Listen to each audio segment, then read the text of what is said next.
የማርቆስ ወንጌል ምዕራፍ 13 ላይ አንብቦ አቤታችሁ ይሄ ማወቅ አለባችሁ ወገኖች ሆይ ከ40 በላይ ምልክቶች እዛ ላይ ተጽፈው ታገኛላችሁ። ይሄ ምልክቶቹ ታዲያ እንዴት ነው እሱ አሁን እየሆነ ያለው ብላችሁ ካላችሁ ሁሉም በሚባል ደረጃ ምልክቶቹ እየተጠናቀቁ ነው ያሉት።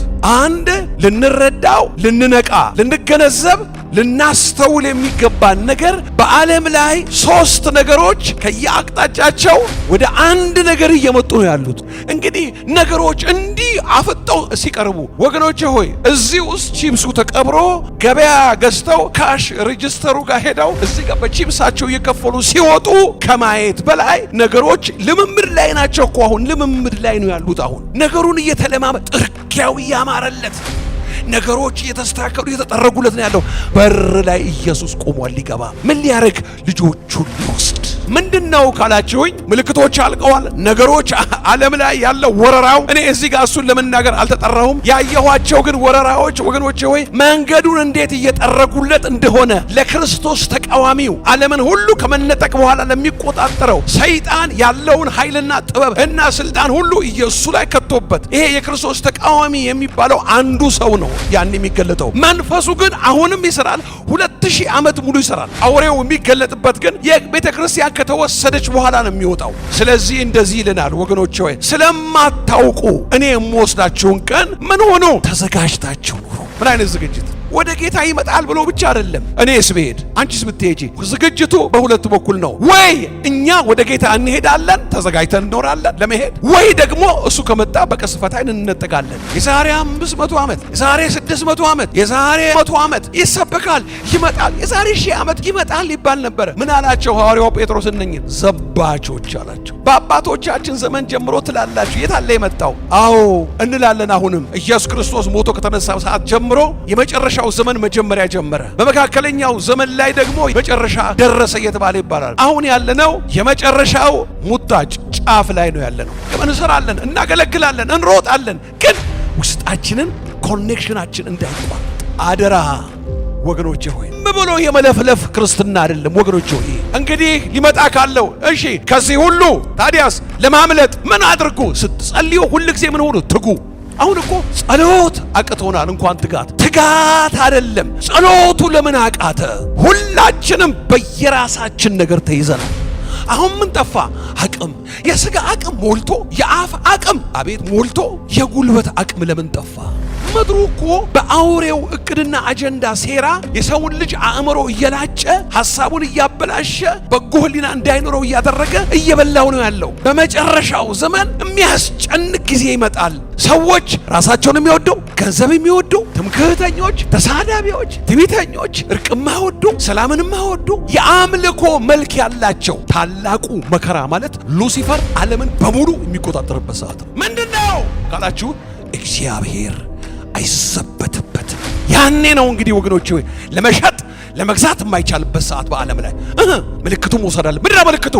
የእግዚአብሔር ቁጣ እሳት ያጽዋ የሚፈሰው ቁጥሩን በሚቀበሉት ላይ ነው የሚፈሰው። እዚህ ዓለም ላይ ይፈሳል። 7 ዓመት ይሰጠዋል እንደፈለገ እንዲያደርገው። ይሄን ስደቱ ዓለም አቀፍ ሆኖ በየገደላ ገደሉ በየጥሻው ሸሽተው ቁጥሩን ላለመቀበል ለምን ከካዱ ፊት ለፊት ሞት ነው። ሞተው ግን ይድናሉ። ያላቸው እድል እሱ ብቻ ነው። በተረፈ መግዛት አይችሉም፣ መኖር አይችሉም፣ መብላት አይችሉም፣ መጠጣት አይችሉም። ጊዜው የአውሬው ጊዜ ነው። 7 ዓመት እግዚአብሔር ምንድነው ልጁን ለገፉት 7 ዓመት ለአውሬው አሳልፎ የሚሰጥበት ነው።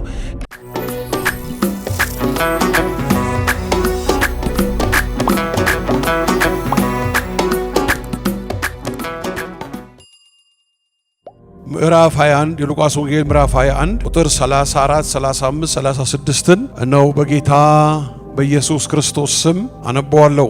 በምድር ሁሉ ላይ በሚቀመጡ ሁሉ እንደ ወጥመድ ይደርስባቸዋልና እንግዲህ ሊመጣ ካለው ከዚህ ሁሉ ለማምለጥ በሰው ልጅም ፊት ለመቆም እንድትችሉ ስትጸልዩ ሁል ጊዜ ትጉ ይላል። ስለ መጨረሻው ስለ መነጠቅ ይግና የእግዚአብሔር በረከት ነው የሚናገረው ቦታው። የጌታችን የመድኃኒታችን የኢየሱስ ክርስቶስ ዳግም ምጽአት በሁለት አይነት ደረጃ ነው የሚከፈለው። ምጽአቱ አሁን በፊታችን ላይ ያለው መነጠቅ ነው። ቀጥሎ ደግሞ ያለው በሰባቱ ዓመት መጨረሻ ላይ የአርማጌዶን ጦርነት ካለቀ በኋላ የሚገለጠው ከሰባቱ ዓመት በኋላ ዳግም ምጽአቱ። የሚገርመው ወገኖቼ ሆይ እና ማወቅ የሚገባን ነገር የመጀመሪያው ይሄ መነጠቅና መወሰድ ወይም ደግሞ ወገኖቼ ሆይ ከሰዎች መካከል እግዚአብሔር ወልድ ኢየሱስ ክርስቶስ የእርሱ የሆኑትን የሚወስድበት ሰዓት ድንገት ነው።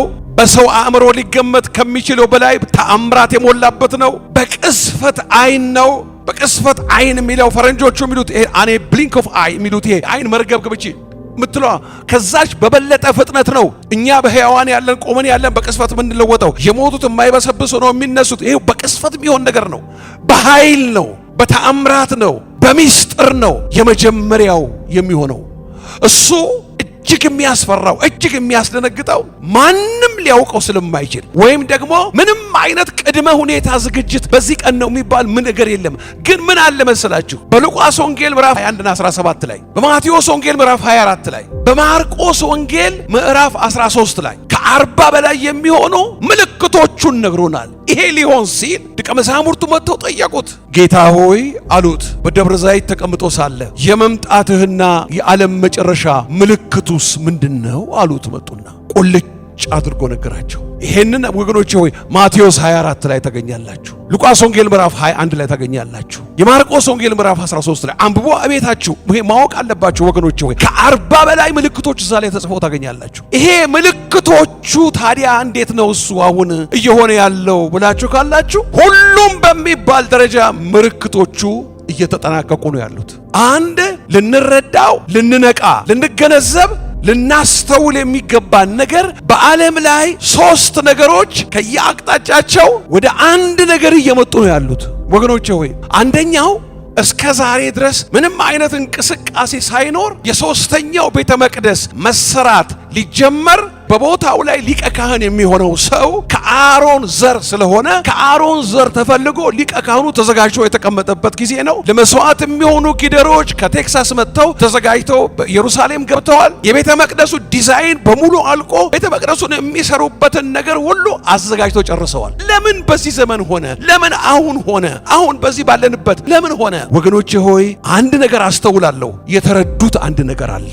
አንድ የቀረበ ነገር የተረዱት ነገር አለ። አንደኛው ይሄ ነው። ሁለተኛው መንፈስ ቅዱስ በአንደኛ ተሰሎንቄ ላይ ሲናገር የአመፅ ምስጢር አሁን ይሰራል፣ ነገር ግን ተገልጦ እንዳይሰራ አሁን የሚከለክል አለ። የሚከለክለው በዓለም ላይ የአውሬው ኃይል ሙሉ ለሙሉ ወጥቶ እንዳይሰራ የከለከለው መንፈስ ቅዱስ ስፍራውን የሚለቅበት ሰዓት እየደረሰ ነው። ሶስተኛው ምንድነው ወገኖቼ ሆይ? ኢየሱስ ክርስቶስ ቤተ ክርስቲያኑን የሚነጥቅበት ሰዓት፣ የሚወስድበት ሰዓት። እንግዲህ እነኚህ 3 ነገሮች ቀርበው ካሉ ቤተ ክርስቲያን ድርሻዋ እና ዋናው ነገሯ በዓለም ላይ የሚታዩትንና እየሆኑ ያሉትን ነገር በስጋ አእምሮ ዕውቀት ሳይሆን ነገሩን በመንፈስ በመመርመርና በማየት በማስተዋል ባለጠግነት በጥበብ መረዳት ለሕዝቧ መግለጥና ማስተማር ግዴታው ነው። አለበለዚያ እግዚአብሔር ልኮኝ ከሆነ የቆምኩት የእግዚአብሔርን ሐሳብ ነው የማገለግለው። እግዚአብሔር ይጠራል፣ ለአገልግሎት ይለያል። ከለየ በኋላ ለአገልግሎት ብቁ የሚያደርገውን ሰማያዊ በረከት ቅባት የሚባለውን ኃይል ያፈስና ያስቀምጣል። ከዛ በኋላ ያንን እግዚአብሔር የሰጠውን በረከት መጠበቅና ማሳደግ የተቀበለው ኃላፊነት ነው። እግዚአብሔር ይቀባል እንጂ ቅባቱን አያሳድገው። የተቀበለው ሰው ነው በቅድስና በጽድቅ በእውነት በፍቅርና በትህትና በቅንነት እየተመላለሰ የሚያሳድገው። ስለዚህ ወገኖቼ ሆይ በውስጣችን ያለው በረከት እያደገ ከሆነ እንግዲያውስ ቤተ ክርስቲያን ዘመኑ ማየት ግዴታዋ ነው። እንዴት ይሄንን ታያላችሁ? አሁን በጋ ሊሆን ነው፣ አሁን ክረምት ነው፣ አሁን እንዲህ አይነት በሽታ ሊመጣ ነው ትሉ የለም ወይ? ታዲያ የሰማዩን ፊት ከለያችሁ አለ ኢየሱስ። እንዴት ጊዜውንስ እንዴት አታውቁም? ወገኖቼ ሆይ በተለይ በሰለጠነው ዓለም ላይ ያለው የዚህ የቴክኖሎጂው አካሄድና እድገት አሁን ያለውን ይሄ ኤአይ እና ቻት ጂፒቲ የሚባለውን ነገር በዚህ ሙያ ላይ የሰለጠነ ሰው ነው ሲነግረኝ፣ ፓስተር አሁን እኮ እቺ አሁን ያለችው ኤአይ ቤቢ ነች አለኝ፣ ህፃኗ ነች አለኝ። አሁን 2026 እና 27 ላይ ደግሞ አለ ጄኔሬቲቭ ኤአይ የሚባለው ወገኖቼ ሆይ ራሱን በራሱ ነገሮችን የሚያቀርብ ማለት ነው። ማን ነው ከጀርባው የሚሰራው? አሁን እኮ የተሰጠውን ነገር ነው ዴታ እየሰበሰበ አይደለም የለቀው። እንግዲህ ነገሮች እንዲህ አፍጠው ሲቀርቡ ወገኖቼ ሆይ እዚህ ውስጥ ቺፕሱ ተቀብሮ ገበያ ገዝተው ካሽ ሬጂስተሩ ጋር ሄደው እዚህ ጋር በቺፕሳቸው እየከፈሉ ሲወጡ ከማየት በላይ ነገሮች ልምምድ ላይ ናቸው እኮ። አሁን ልምምድ ላይ ነው ያሉት። አሁን ነገሩን እየተለማመ ጥርጊያው እያማረለት ነገሮች እየተስተካከሉ እየተጠረጉለት ነው ያለው። በር ላይ ኢየሱስ ቆሟል ሊገባ። ምን ሊያደርግ? ልጆቹን ሊወስድ ሁለት ቦታ ላይ እናነባለን። ወንጌል ዮሐንስ ምዕራፍ 14 ላይ አውጡ። የዮሐንስ ወንጌል ምዕራፍ 14 ላይ ቁጥር 3 ነው የማነበው። እንደዚህ ይላል፣ ሄጄም ስፍራ ባዘጋጀሁላችሁ እኔ ባለሁበት እናንተ ደግሞ እንድትሆኑ ሁለተኛ እመጣለሁ፣ ወደ እኔም ወስዳችኋለሁ። አሜን በሉ።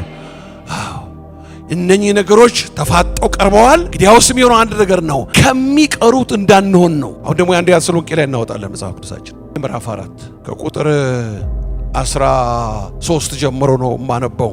ነገር ግን ወንድሞች ሆይ ተስፋ እንደሌላቸው እንደ ሌሎች ደግሞ እንዳታዝኑ አንቀላፍተው ስላሉት ታውቁ ዘንድ እንወዳለን። እስቲ ቀና በሉ ደግሞ አሁን አንድ ጊዜ።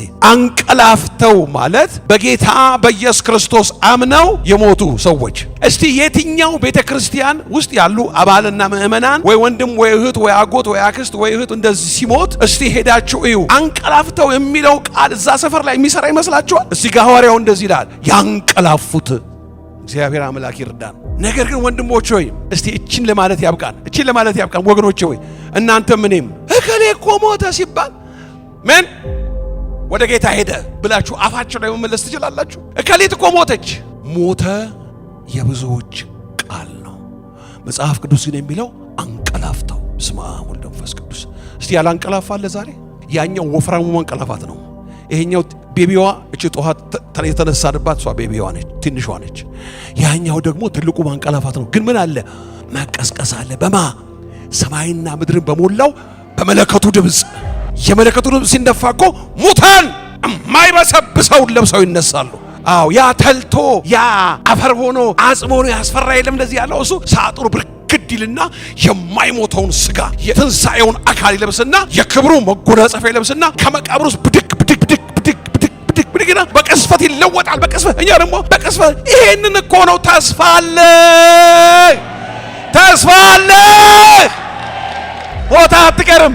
ጌታ ከመጣ እንደዚህ ቆመት ትነጠቃለህ። ከሞት ደግሞ የሚበሰብሰው የማይበሰብሰውን ለብሶ ይነሳል። ይሄን የሚያክል ተስፋ ለሰጠን ጌታ ላዳነን መድኃኒት ክብር ይሁና። ይኸውላችሁ ወገኖቼ ሆይ አንቀላፍተው ስላሉት ታውቁ ዘንድ እንወዳለን። ኢየሱስ እንደሞተ እንደተነሳ ካመንን እንዲሁ በኢየሱስ ያንቀላፉት እግዚአብሔር ከእነርሱ ጋር ያመጣቸዋል። በጌታ ቃል የምንላችሁ ይህንን ነው። ይሄ ወንድም እኮ የሚናገረው የራሴ አይደለም፣ በጌታ ቃል ነው የምነግራችሁ። ይህንን እኛ ሕያዋን ሆነን እስኪመጣ ድረስ የምንቀር ያንቀላፉትን አንቀድምም። ጌታ ራሱ በትእዛዝ በመላእክት አለቃ ድምፅ በእግዚአብሔር መለከት ከሰማይ ይወርዳልና በክርስቶስ የሞቱ አስቀድመው ይነሳሉ። ከዚያም በኋላ እኛ ሕያዋን የሆንን የምንቀረው ጌታን በአየር ለመቀበል ከእነርሱ ጋር በደመና እንነጠቃለን፣ እንዲሁ ሁል ጊዜ ከጌታ ጋር እንሆናለን። ስለዚህ እርስ በርሳችሁ በዚህ ቃል ተጽናኑ። ሌላ በጌታ አምኖ የዳነ የእግዚአብሔር ቤተሰብ ትልቁ መጽናኛችን፣ ትልቁ የልብ ረፍታችን፣ ትልቁ ሰላምና ደስታችን በዚህ ቃል ነው ይላል። ወገኖቼ ሆይ እንግዲህ ቅድም ያነበብኩላችሁ ክፍል ላይ ምን ይላል? ከዚህ ሁሉ ለማምለጥ የሚመጣበት ጊዜ ተመልሶ ስለማይታወቅ ማንም ሊያውቀው ስለማይችል ሁል ጊዜ የምንዘጋጅበት ምክንያት ምንድነው ካላችሁኝ፣ ምልክቶች አልቀዋል። ነገሮች ዓለም ላይ ያለው ወረራው እኔ እዚህ ጋር እሱን ለመናገር አልተጠራሁም። ያየኋቸው ግን ወረራዎች ወገኖቼ ሆይ መንገዱን እንዴት እየጠረጉለት እንደሆነ ለክርስቶስ ተቃዋሚው ዓለምን ሁሉ ከመነጠቅ በኋላ ለሚቆጣጠረው ሰይጣን ያለውን ኃይልና ጥበብ እና ስልጣን ሁሉ ኢየሱስ ላይ ከቶበት ይሄ የክርስቶስ ተቃዋሚ የሚባለው አንዱ ሰው ነው ያን የሚገለጠው። መንፈሱ ግን አሁንም ይሰራል። 2000 ዓመት ሙሉ ይሰራል። የክርስቶስ ተቃዋሚው መንፈስ አጋንንቶች ይሰራሉ። ግን ይሄ ዋናው አውሬው የሚገለጥበት ግን የቤተ ክርስቲያን ከተወሰደች በኋላ ነው የሚወጣው። እሱ የሚሆንበት የሚመጣበትን ነገሮች ሁሉ እየተጠረጉለት እየተዘጋጁለት አለ። ስለዚህ እንደዚህ ይለናል ወገኖቼ ሆይ ስለማታውቁ እኔ የምወስዳችሁን ቀን ምን ሆኖ ተዘጋጅታችሁ ኑሩ። ምን አይነት ዝግጅት? ወደ ጌታ ይመጣል ብሎ ብቻ አይደለም። እኔስ ብሄድ አንቺስ ብትሄጂ ዝግጅቱ በሁለት በኩል ነው። ወይ እኛ ወደ ጌታ እንሄዳለን ተዘጋጅተን እንኖራለን ለመሄድ፣ ወይ ደግሞ እሱ ከመጣ በቀስፈታ እንነጠቃለን። ስለዚህ የዛሬ 1000 ዓመት፣ የዛሬ 500 ዓመት፣ የዛሬ 600 ዓመት፣ የዛሬ 100 ዓመት ይሰበካል፣ ይመጣል። የዛሬ 1000 ዓመት ይመጣል ይባል ነበር። ምን አላቸው ሐዋርያው ጴጥሮስ? እነኝን ዘባቾች አላቸው። በአባቶቻችን ዘመን ጀምሮ ትላላችሁ የት አለ የመጣው? አዎ እንላለን። አሁንም ኢየሱስ ክርስቶስ ሞቶ ከተነሳ ሰዓት ጀምሮ የመጨረሻው ዘመን መጀመሪያ ጀመረ። በመካከለኛው ዘመን ላይ ደግሞ መጨረሻ ደረሰ እየተባለ ይባላል። አሁን ያለነው የመጨረሻው ሙጣጭ ጫፍ ላይ ነው ያለነው። እንሰራለን፣ እናገለግላለን፣ እንሮጣለን፣ ግን ውስጣችንን ኮኔክሽናችን እንዳይቋረጥ አደራ ወገኖቼ ሆይ። ክርስትና ከሃይማኖታዊ ስርዓትና ወግ የሚለይበት ምክንያት አንድ ነው። ከእግዚአብሔር ጋር ከኢየሱስ ክርስቶስ ጋር ከአብ ጋር በመንፈስ ቅዱስ የሚደረግ ህብረት ነው። ህብረታችን ከአባት ጋር ከልጁ ከኢየሱስ ክርስቶስ ጋር በምን? በመንፈስ ቅዱስ። ከወይኑ ግንድ ጋር ቅርንጫፍ ተጣብቆ ነው የሚኖረው። አለ ወይኑ ግንድ ቅርንጫፍ እስትንፋስም የለውም፣ ህይወትም የለውም፣ ምንም ነገር የለውም። ስለዚህ መጣበቃችን ጤነኛ መሆን አለበት። ሊሰማን ይገባል መገኘቱ። ስጸልይ የእግዚአብሔር መገኘት፣ ስንቀሳቀስ የግድ የእግዚአብሔርን ድምፅ እንደ አማርኛ ንግግር መስማት አለባችሁ ማለት አይደለም። እያንዳንዱ ክርስቲያን የክርስቶስ በጎች ነን፣ የእግዚአብሔር በጎች ነን። በጎቼ ደግሞ ድምፄን ይሰማሉ ማለት ድምፁን መስማት ማለት ፈቃዱን፣ ሐሳቡን፣ ዓላማውንና እቅዱን በአንቺ በራስሽ በአንተ በእኔ ያለውን መረዳት መቻል ነው። እንዴት ነው የሚናገረው? በመከልከል ይናገራል። ሰላምን በውስጥ በመስጠት ይናገራል። አንድን ነገር እንዳታደርጉ በመከልከል ይመራል እግዚአብሔር። አንዳንድ ነገሮችንስ ወገኖቼ ሆይ እኔና እናንተ በመረጥነው መንገድ ሳይሆን እርሱ በመረጠው መንገድ ይናገራል። ክርስቲያን ማለት በጌታ አምኖ የዳነ ማለት የእግዚአብሔርን ሐሳብ የሚረዳ አጠገብህ እንዳለ እንድታውቀው ስትጸልይ እንዲታወቅ።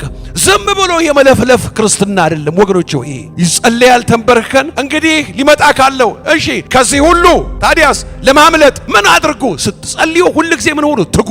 አሁን እኮ ጸሎት አቅቶናል፣ እንኳን ትጋት። ይኸውላችሁ ጸሎት አንድ ነገር ነው፣ ተመስገን ነው። ትጋት ደግሞ የተለየ ነገር ነው፣ ልዩ የሆነ በረከት ነው። አሁን እኮ ቅዱሳንን ስመለከት ትጋት አይደለም ጸሎቱ ለምን አቃተ? ሁላችንም በየራሳችን ነገር ተይዘናል። የተያዝንበት ነገር ደግሞ ከጣራ ባላለፈ ነገር ነው ማለት በዚህ ምድር ላይ ባለ ወይ በኑሮ ወይ በቤተሰብ ወይ በበሽታ በተለያየ የኢኮኖሚ ጉዳይ ላይ አይምሮአችን ተወጥሮ ተይዟል። ስለዚህ መጸለይም እንደሚገባ አቃተን። እናስ ትጋቱ ማስገብቱን ወደዚህማ አለፈን። የተጋ ማለት ከራሱ ያለፈ የጸሎት መንፈስ የወረደበት በምልጃ ጸሎት ወደ እግዚአብሔር መንፈስ የተጠጋ ሰው ማለት ነው። ወገኖቼ ሆይ እንዴት ይሻላል? እንደው ዝም ብሎ እሑድ ተሰብስበን ቅድም አምልኮ ልዩ ነበረ አመለክን፣ ተመስገን ነው እንዴሆ ደግሞ የእግዚአብሔር ቃል ነበረ ብሎ ይሄ ልማዳዊ ነገር አይደለም። እንደዚህ አይነት አገልግሎት አልደክምም። ለምን ነው የሚደክመኝ? መጸለይ እንዳቃታችሁ አውቃለሁ። ለምን? ቀስ እያለ ክርስትናውን እንደላሽ በላው። ይሄንን ደግሞ አምላኬ የዛሬ 20 ዓመት የነገረኝን የሞገስ ሚስጥር የሚል መጽሐፍ የጻፍኳት አለች። እሱ ላይ ሳነብ ለካ ትንቢታዊ መልእክት የሚል አለ፣ የሞገሱ ጋሻ የሚል ማታ እዛ ላይ ለምን እንዳወጣው እንደማነባው አላቅም። ሳየው የቤተ ክርስቲያን አቅም እንዴት እንደሚመታ እዛ ላይ መጽሐፉ ላይ ጌታ ለካ ነግሮኝ ተቀምጧል። ወገኖቼ ሆይ አሁን ምን ጠፋ? አቅም፣ የሥጋ አቅም ሞልቶ የአፍ አቅም አቤት ሞልቶ የጉልበት አቅም ለምን ጠፋ? ከኔ ጋር እስቲችን ትናገራላችሁ። እንግዲህ ሊመጣ ካለው ከዚህ ሁሉ ለማምለጥ ማለት ሚስጥሩ ልንገራችሁ። ለማምለጥ ማለት ለመነጠቅ ማለት ነው። እንደዚህ ብሎ እስቲ ጮክ በሉ ባካችሁ በጌታ። እንግዲህ ሊመጣ ካለው ከዚህ ሁሉ ለማምለጥ በሰው ልጅም ፊት ለመቆም እንድትችሉ ስትጸልዩ ሁል ጊዜ ትጉ።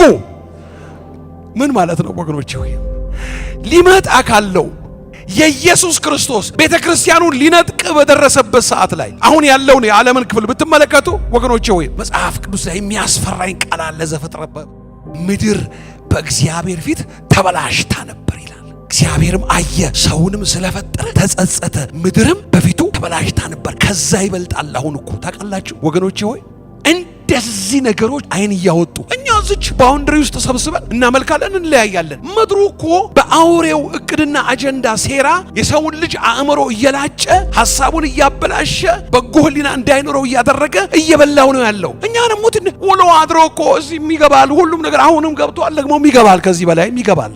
ወገኖቼ ሆይ ሊመጣ ካለው ለምን አስጨናቂ ባሪያዬ ልጄ ጢሞቴዎስ ሆይ በመጨረሻው ዘመን የሚያስጨንቅ ጊዜ ይመጣል። ሰዎች ራሳቸውን የሚወዱ፣ ገንዘብ የሚወዱ፣ ትምክህተኞች፣ ተሳዳቢዎች፣ ትዕቢተኞች፣ እርቅ የማይወዱ፣ ሰላምን የማይወዱ፣ የአምልኮ መልክ ያላቸው የሚያመልኩ የሚመስሉ ግን ኃይሉን የካዱ ምን ማለት ነው? ስለ እግዚአብሔር ስለ እግዚአብሔር ምን ማለት ነው? ያለ እግዚአብሔር ኃይል እግዚአብሔርን ያለ እግዚአብሔር መንፈስ እግዚአብሔርን የሚያመልክ ትውልድ ማለት ነው። እግዚአብሔር የሌለበት የኪቦርድ የጊታር የሰው ጫጫታ የሞላበት የሌለበት ሰማይና ምድር የፈጠረው መልክ የሌለበት ምን ብለዋል? የአምልኮ መልክ አላቸው። ሲናገሩ ጎበዝ፣ ሲሰብኩ ለጉድ፣ ግን ኃይል የለም፣ አይገለጥም። ኃይሉም ብለው ክደው። ለምን? ኃይሉ ይወቅሳላ። ከኃጢአት ጋር አስማምቶ አያስኬድማ። ኃይሉ የራሱ ፈቃድና ስሜት፣ የራሱ ሐሳብ፣ የራሱ እቅድ አለው። ኃይሉ ያንን ኃይል ይዛችሁ ከኔ ጋር መኖር ትችላላችሁ። ኃይሉን አስወጣችሁ፣ እንግዲያውስ ከኔ ጋር በምን እንዴ ሽምጥጥ እያረጉ እየካዱ አላውቀውም አለ ጴጥሮስ። እኔ እኔ ጨርሼ እንዳውም እየተራገመ አላውቀውም አሉ። እየሄዱ እያዩ መቃብሩ እያዩ ተነሳ። በቃ እባክህ እኔ ወደ ሽቅ ላይ መግባት ይሻለኛል፣ መረቡን አምጣ ብለው ጭራሽ አሳድሞ እየሄደ እያለ ያ ሁሉ አብረው የተማሩት ያንን ሁሉ ቃል ሰምተው ያንን ሁሉ ተአምራት አይተው ያንን ሁሉ ድንቅ ተመልክተው ምንድነው ከእግዚአብሔር ልጅ ፈቃድና ሐሳብ ያስፈነገጣቸው ያሸሻቸው ብላችሁ ብትሉ ኃይሉ ገና አልመጣም። እንዲህ አላቸው ሚስጥሩን ሲነግራቸው፣ ኃይልን እስክትቀበሉ ድረስ አትራወጡ፣ አትሮጡ፣ ቁጭ በሉ። ከጥቂት ጊዜ በኋላ ያ ኃይል ይመጣል። ያ ኃይል መጣ። ያ ኃይል ከመጣ በኋላ የእውነት ተከተሉት፣ የእውነት አገለገሉት፣ የእውነት ኖሩለት፣ የእውነት ዋጋ ከፈሉለት። ምንድነው ሚስጥሩ? ኃይልን በሚሰጠኝ በክርስቶስ ሁሉን እችላለሁ። ሁሉን ችሎ ሁሉን ለሚያስችለው ኃይል ጌታ ለሰጠን ክብር ይሁን ለዘላለም፣ ክብር ይሁን ለዘላለም። ትችላለህ። አሁንሳ ኃይሉን የካዱ ግን እንዴት ያለ የአምልኮ መልክ ያላቸው! እምንጮኸው እምንጸልየው ጾም ጸሎት እናርግ ምንለው ሊመጣ ካለው ከዚህ ሁሉ ለማምለጥ። ማምለጥ ምንድነው ካልሽኝ፣ ልጄ አየህ ወንድሜ፣ ልጄ ስማ፣ ማምለጥ ማለት መወሰድ ማለት ነው። ለምን አሁን ነገሩ ሁሉ እንደዚህ እየተጠጋጋ ነው ያለው፣ እየተጠጋጋ ነው ያለው። እንግዲያውስ ቤተ ክርስቲያኑ ነው በሚወስድበት ሰዓት ላይ አንድ ሚስጥር ልንገራችሁ። ከ7.5 ማለት 7 ቢሊየን 500 ሚሊየን አስተውላችሁ ስሙኝ። 7 ቢሊየን 500 ሚሊየን ህዝብ ኢየሱስ ክርስቶስን አይፈልግም። በዚች ዓለም በዚች ፕላኔት እርዝ ላይ አይፈልግም። ማይንድ የሚሳደቡ ናቸው፣ የሚተቹ ናቸው፣ የሚነቅፉ ናቸው፣ የሚራገሙ ናቸው። እኔ አንድ የሚገርመኝን ነገር ቁጭ ብዬ ጌታ ሆይ በውኑ እኛ ማንን ይሄ እውነት የበራልን ብዬ የሚገርመኝ ኤዥያ ውስጥ ስሙን አልነግራችሁም፣ አንድ ሀገር 120 ሚሊዮን ህዝብ ነው። 120 ሚሊዮን ህዝብ ነው። በዚህ በሲቪላይዜሽን ጫፍ የደረሱ ናቸው። የሚገርም ስልጣኔ ሀገሩ ላይ ያለበት 120 ሚሊዮን ህዝብ ነው። ሁሉም ህዝቡ እንደዚህ ይላል፣ አባታችን ደራጎን ነው። ሲናገሩ ወጥተው በተለይ እኛ የዘንዶ ልጆች ነን ይላሉ። 120 ሚሊዮን ህዝብ ነው። ይሄ በታሪክ በምናምን አይደለም። እኔ የማውቀውን የሰማሁትን ያየሁትን ነው መነግራችሁ ወገኖቼ ሆይ 7.5 ቢሊዮን ህዝብ ከዛም በላይ ያለ በዓለም ዙሪያ ያለ ኢየሱስ ከሰማየ ሰማያት ወረደ፣ ከድንግል ማርያም ተወለደ። ሰው ገሃነም እንዳይሄድ እዚህ ምድር ላይ ሥጋ ለብሶ ተመላልሶ ለተቀበሉት ሁሉ በስሙ ለሚያምኑ ለእነርሱ የእግዚአብሔርን የልጅነት ስልጣን ሰጠ። ተቀበልነውና አመንን። ጥቂት ነን ያመንነው፣ ከዓለም ህዝብ አንጻር ጥቂት ነው። እንግዲያውስ ልጆቹን ደግሞ እሱ በቃ ከኔ ጋር ስፍራ አዘጋጅቻለሁ ብሎ ልጆቹን ወሰደ አይደለም። ከዛ በኋላ የልዑል እግዚአብሔር አብን ፍርድ ተመልከቱ። ለ7 ዓመት ዲያብሎስ እቺን ዓለም እንዲገዛ ይሰጠዋል። ታላቁ መከራ ማለት ሉሲፈር ዓለምን በሙሉ የሚቆጣጠርበት ሰዓት ነው። ምንድነው ካላችሁ እግዚአብሔር አይዘበትበትም፣ ልጁ አይፌዝበትም። 7 ዓመት ይሰጠዋል። ያኔ ነው እንግዲህ ወገኖቼ ለመሸጥ ለመግዛት የማይቻልበት ሰዓት በዓለም ላይ ምልክቱ መውሰድ አለ። ምንድነው ምልክቱ? ቁጥሩም የሰው ቁጥር ነው። ቁጥሩንም አስተውሉ፣ ቁጥሩም 666 ነው። እሱን ታግ ወገኖቼ ሆይ ያየሁትን ነው የምነግራችሁ። ቺፕሱ እዚህ ላይ ተቀብሮ በሱ ሂሳብ እየከፈሉ ነው። ኦልሬዲ ጨርሰውታል እነሱ። የዛን ጊዜ ዓለምን ሲገዛ ልግዛ ብትል መቀበል አለብህ። የእግዚአብሔር ቁጣ እሳት ያጽዋ የሚፈሰው ቁጥሩን በሚቀበሉት ላይ ነው የሚፈሰው። እዚህ ዓለም ላይ ይፈሳል። 7 ዓመት ይሰጠዋል እንደፈለገ እንዲያርገው። ይሄን ምድር ስደቱ ዓለም አቀፍ ሆኖ በየገደላ ገደሉ በየጥሻው ሸሽተው ቁጥሩን ላለመቀበል። ለምን? ከካዱ ፊት ለፊት ሞት ነው። ሞተው ግን ይድናሉ። ያላቸው እድል እሱ ብቻ ነው። በተረፈ መግዛት አይችሉም፣ መኖር አይችሉም፣ መብላት አይችሉም፣ መጠጣት አይችሉም። ጊዜው የአውሬው ጊዜ ነው። 7ቱ ዓመት እግዚአብሔር ምንድነው? ልጁን ለገፉት 7ቱን ዓመት ለአውሬው አሳልፎ የሚሰጥበት ነው። እኛ ግን በክርስቶስ አምንን የዳንን ማንን ከዘላለም ሞት ፍርድ አስመልጦ ልጆቹ ያደረገን ክብር ይሁን፣ ክብር ይሁን፣ ክብር ይሁን። በጌታ በኢየሱስ ክርስቶስ እመን። ከዘላለም ሞት ፍርድ ታመልጣለህ ሲባል አሜን ያለ የታደለች ነፍስ በትል ከማይሞትበት በዲን የሚቃጠል እሳት ውስጥ ትሉ የሚባላበት የእግዚአብሔር ቁጣ ፍርድ ውስጥ ሊያስጥለን ሊያስመልጠን መለኮት ከሰማይ ወርዶ ሥጋ ለብሶ ምድር ላይ ገባ። አዎ እቀበልሃለሁ የሚሉ ከትሉ ከዲን ከሚቃጠለው እሳት አመለጡ። ያመለጠ ክብር ይሰጣል ለእግዚአብሔር።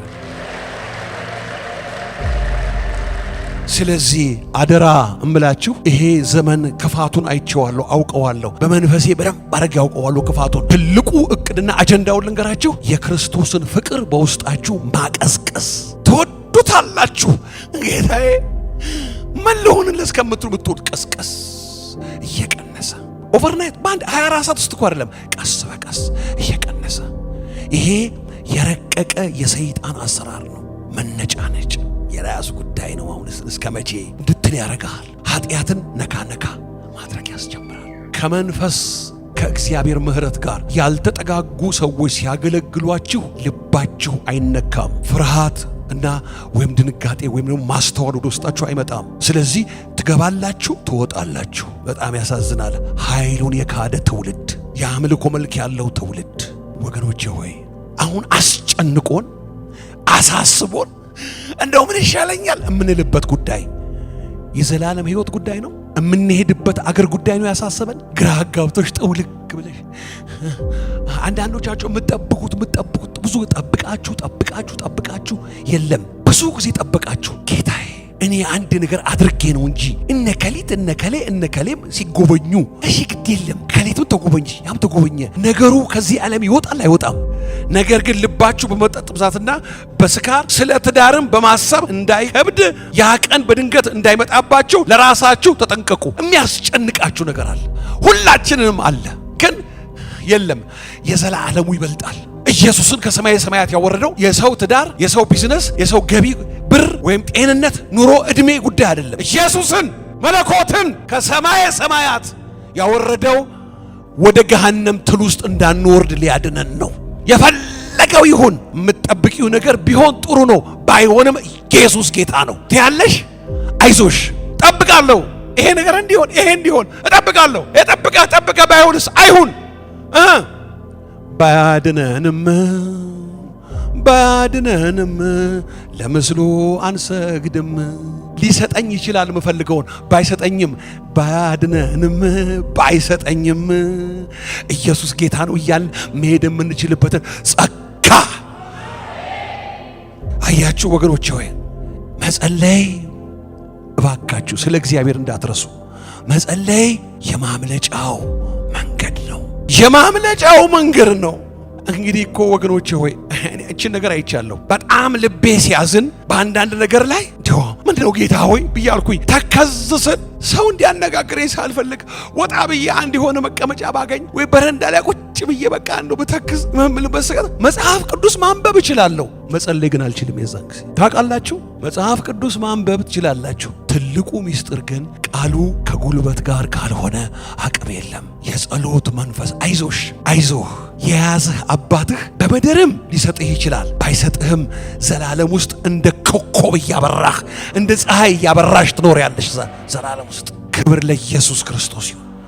ስለዚህ ከኔ ጋራ ቀና በሉና እያያችሁኝ እንግዲህ በሉኝ፣ ሊመጣ ካለው ከዚህ ሁሉ ለማምለጥ በሰው ልጅም ፊት ማነው የሰው ልጅ? ጌታ ኢየሱስ። በሰው ልጅም ፊት ለመቆም እንድትችሉ ስትጸልዩ ሁል ጊዜ ትጉ። ነው።